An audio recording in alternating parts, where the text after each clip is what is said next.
सर्वसामान्यांच्या हक्काचा आवाज जागर जनस्थान।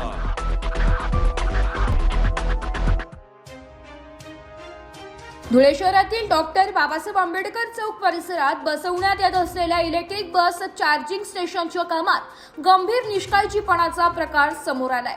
11,000 व्होल्टेजच्या उच्च दाबाच्या वीज केबलचे काम नियमबाह्य पद्धतीने केल्याचा आरोप शिवसेना सामाजिक न्याय विभागाचे प्रदेश उपाध्यक्ष आनंद लोंढे यांनी केला असून या प्रकरणाची सखोल चौकशी करण्याची मागणी त्यांनी केली आहे।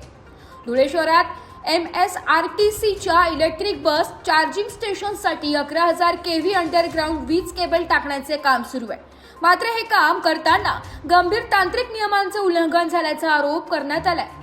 शहरातील डॉक्टर बाबासाहेब आंबेडकर पुतळा परिसरात ड्रेनेज लाईनचे खोदकाम सुरू असताना जमिनीखाली टाकलेली 11,000 व्होल्टेजची केबल उघडी असताना त्यात मोठ्या प्रमाणात पाणी साचले होते। सुदैवाने त्यावेळी वीज पुरवठा बंद असल्याने मोठी दुर्घटना टळली, अन्यथा 8 ते 10 कामगारांचा जीव धोक्यात आला असता। तक्रारीनुसार ही केबल नियमानुसार किमान 5 फूट खोलीवर असणे आवश्यक असताना ती केवळ 2 ते 2.5 फूट खोलीवर टाकण्यात आली असल्याचा आरोप करण्यात आलाय।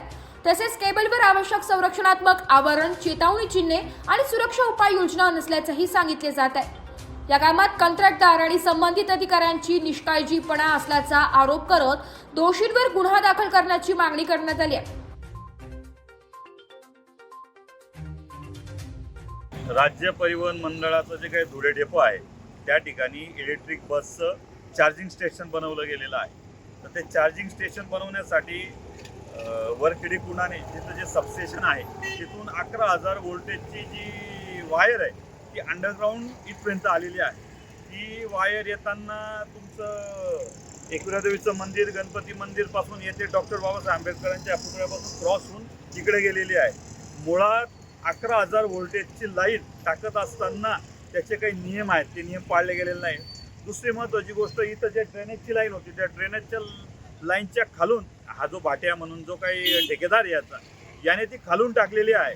आणि ज्या दिवशी ड्रेनेजचं काम चालू होतं, ड्रेनेजचं काम चालू असताना त्या खोदकाम कर्मचाऱ्यांकडून कामगारांकडून ती लाईन फुटली आणि ही जी वायर होती हाय टेन्शनच्या त्याच्यात ते सगळं पाणी आणि ते सगळं साचलेलं होतं।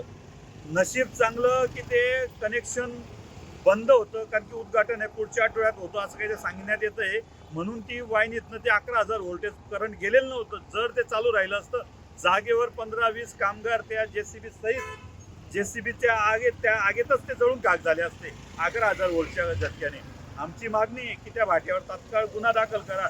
त्याच्यानंतर इथे 8 ते 10 किलोमीटर जी लाईन आलेली आहे ती एकदम अयोग्य पद्धतीने आलेली आहे। तिच्यावर कुठेही संरक्षण यंत्रणा ज्या पद्धतीने लावल्यात असल्या पाहिजे, ब्रेक्स लावले पाहिजे, त्याच्यानंतर तिथं एक पट्टी लावली पाहिजे सुरक्षा म्हणून की या ठिकाणाहून 11,000 व्होल्टेजची वायर गेलेली आहे। तसेच याचं जे पर्यवेक्षणचं म्हणजे सुपरविजनचं काम आहे हे वीज महामंडळाच्या अधिकाऱ्यांकडे त्यांनी सुद्धा पैसे खाऊन भ्रष्टाचार करून यांना मूक संमती देत फक्त 2 फुटावर ही वायर टाकलेली आहे। कमीत कमी 5 फूट अंतर्गत राहिली असते। या सगळ्या गोष्टी एकदम गंभीर आहेत आणि 14 एप्रिलच्या मुहूर्तावर सगळ्यात महत्त्वाची गोष्ट 14 एप्रिल येत असताना एवढी मोठी घटना टळलेली आहे। जर 14 एप्रिल राहिले असते त्या दिवशी लाखो भीमसैनिक, हजारो भीमसैनिक या ठिकाणी राहिले असते आणि ही लाईन चालू असताना जर या पद्धती लिखित झालं असतं तर काय घटना घडली असती। म्हणून यांच्यावर तात्काळ कार्यवाही झाली पाहिजे। नाही झाल्यास सोमवारपासून आम्ही तीव्र आंदोलन करणार आहोत, याची दक्षता घ्यावी।